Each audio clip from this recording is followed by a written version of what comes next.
আসসালামু আলাইকুম রহমতুল্লাহ। আবারও বলছি যে যে শেয়ারগুলোর উপরে নজর রাখবেন। আবারও আমি আপনাদের সতর্ক করতেছি, আসলে পুঁজিবাজারটা খুবই স্পর্শকাতর একটা জায়গা এবং খুবই সেন্সিটিভ একটি জায়গা।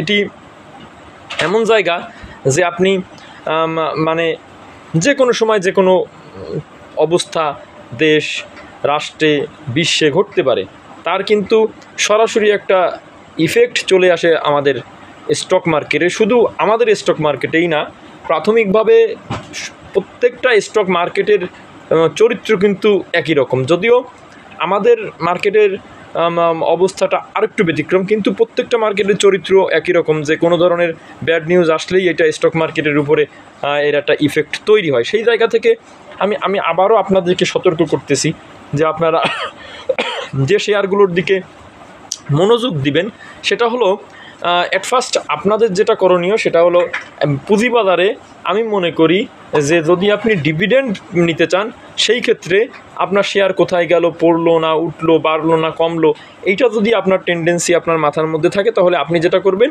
তাহলে আপনি ভালো শেয়ারে, ফান্ডামেন্টাল মৌলভিত্তিক শেয়ারগুলোতে আপনি ইনভেস্ট করতে পারেন। এইখান থেকে কিন্তু আপনি প্রতি বছর একটা ডিভিডেন্ড কিন্তু পাবেন, এবং সেইখান থেকে ভালো ভালো অনেক কোম্পানি আছে যেগুলো ভালো ডিভিডেন্ড দেয়। আপনার ডিভিডেন্ডটা যদি আপনার নেওয়ার ইচ্ছা থাকে, তাহলে মৌলভিত্তিক ভালো ভালো শেয়ারে আপনি ইনভেস্ট করতে পারেন, কোনো সমস্যা নেই। কিন্তু যদি আপনি ডিভিডেন্ড খাওয়ার ইচ্ছা না থাকে, ক্যাপিটাল গেইন করার ইচ্ছা থাকে, সেই ক্ষেত্রে আপনাকে এই শেয়ারগুলোর প্রতি মনোযোগী হতে হবে। আমি আবারও বলতেছি, সেটা আপনার ফান্ডামেন্টাল বেস কতটুকু স্ট্রং, নাকি এত কিছু দেখার প্রয়োজন হয় না ক্যাপিটাল গেইন করতে গেলে আমাদের মার্কেটে, এটা কোন ক্যাটাগরি, এইটাও খুব বেশি আপনার প্রযোজ্য না। এরপরে শেয়ারের ফান্ডামেন্টাল গ্রোথ কেমন, এইটাও খুব বেশি প্রযোজ্য না। আপনাকে দেখতে হবে যে শেয়ারগুলার ডিমান্ড আছে মার্কেটে, এবং সাপ্লাই অ্যান্ড ডিমান্ড খুব বেশি। আর সাপ্লাই অ্যান্ড ডিমান্ড তৈরি হয় শেয়ার কোয়ান্টিটির উপরে। আপনার একটা প্রোডাক্ট যদি অনেক বেশি হয়ে যায়, তখন কিন্তু তার সাপ্লাই প্রচুর পরিমাণে থাকলেও ডিমান্ড কিন্তু সেই তুলনায় কম থাকে।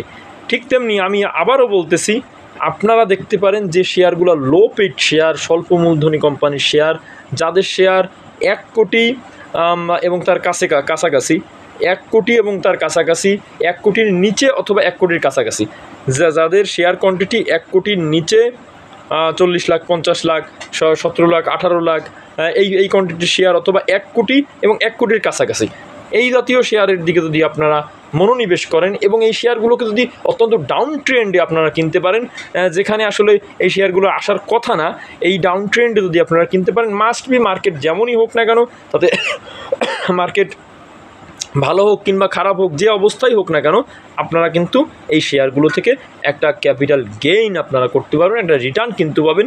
এই রিটার্নটা আমাদের মার্কেটে আমি যেটা দেখি, ডিভিডেন্ডের থেকে অনেক হাই রিটার্ন বা হাই গেইন আমি বলতে পারি। অতএব এইগুলোর দিকে আমাদের সাধারণ ইনভেস্টর যারা, বিশেষ করে আমার চ্যানেল যারা ফলো করেন, তাদের জন্য আমি স্পেশালি এই নির্দেশনাটা দিচ্ছি যে ক্যাপিটাল গেইন করতে হলে অবশ্যই আপনাকে আপনার সাপ্লাই অ্যান্ড ডিমান্ডের দিকে কিন্তু আপনাকে নজর রাখতে হবে। সকলে ভালো থাকবেন, সুস্থ থাকবেন। আসসালামু আলাইকুম রহমতুল্লাহ।